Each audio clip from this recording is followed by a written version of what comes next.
I'm going to call Ian Daryl Wuljadi Teng. So, Oma Emmie, Tante Emmie, as some of you guys call her. That name has a lot of different meanings for a lot of us here. And I was lucky enough to have lived so close with her and was really close to her because she impacts a lot of people in her life in a positive way. And I believe that the true value of someone can be seen through how much she teaches other people without even trying to teach other people, just from her being there around you. And that's kind of what I want to reflect on and focus on today. I want to share stories about her that taught me life lessons, and I feel like that's the legacy that she left behind, at least with me. So I'm going to talk about three things. The first thing is Oma Emmie's simplicity. She's always been very, very simple, and we're not just talking about materialistic things. She never wanted a big house, for example, but she cared more about the people that's in the house that makes it a home. But mostly, it's just about her happiness and how she's always joyful. It never took much to make her happy. It could be as simple as, grabbing takeout from her favorite restaurant, surprising her with a visit when I was living downtown and just hanging out with her for a full day. Or, as you guys might know, she loves talking on the cell phone and phone call for hours, so just a simple call or a message, a text message. We know how tech savvy she can be. She's probably the most tech savvy Oma here, undisputed.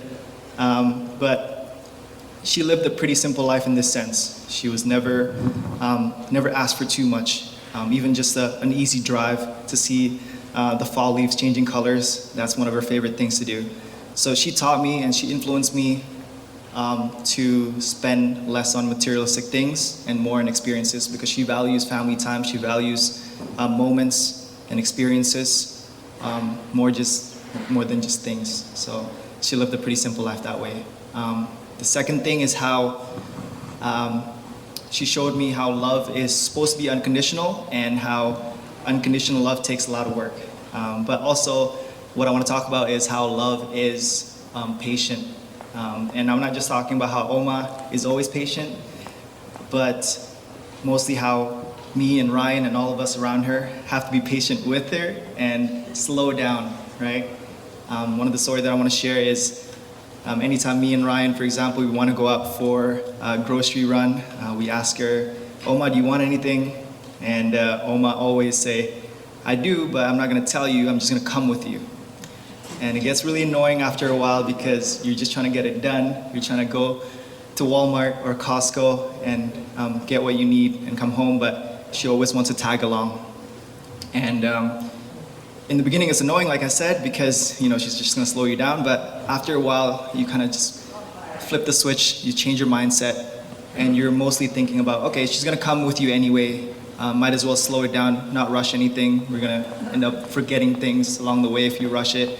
So let's enjoy the process. So we would go, she would love to drive in the passenger seat and just be a passenger seat driver. And again, she loves driving in the passenger seat. And when we get there, she picks, her favorite scooter, her favorite cart. She takes her time. Sometimes the battery is not full, so she changes to the next scooter. When we are shopping, she picks up stuff. She doesn't really have a list to go with. She just picks up stuff and maybe not, puts it back. Sometimes go in reverse. She loves driving that cart. So we know that she loves this process, and we just have to slow down, and that's in the hustle and bustle of things right now in life.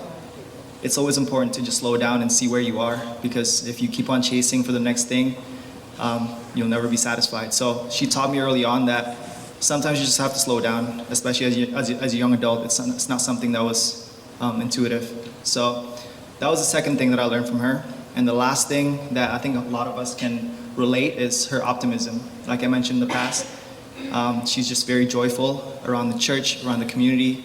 She expressed that a lot. And living this close with her for this many years, you just can't help but be an optimist person yourself. And that's how I came to be. One of the stories that I want to share is my mom passed away 11 years ago. And after I composed myself a little bit and stopped caring about being too sad about myself in the midst of all this anger and confusion and questions, I finally turned to Oma and asked her how she's doing, right? Because I was just caring about myself that whole time. And she said, obviously, Mama is in a better place. She's looking over all of us now. But one of the first things she said that struck with me and still until today was, but look at the bright side of things. I gained a son from this. And which eventually multiplied when Ryan moved in and she gained 2 sons. And I just could not believe that, in the midst of all these anger and mourning and grieving, that she said, I just gained a son. She took responsibility of me and Ryan, even though she didn't have to. And she saw the bright side of things at a time where it didn't make sense. So that's how I want to leave it today. I want to keep that kind of mood going and keep it optimistic. Today we are losing a key member of our community, a grandma, a mother. But I want to keep it optimistic. I want to celebrate her life because she had a full life. So I miss her, I love her, but I will be forever grateful to be around her this whole time. Thank you.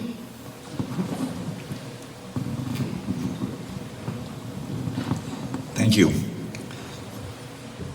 He's one of the Tante Emmie's grandson.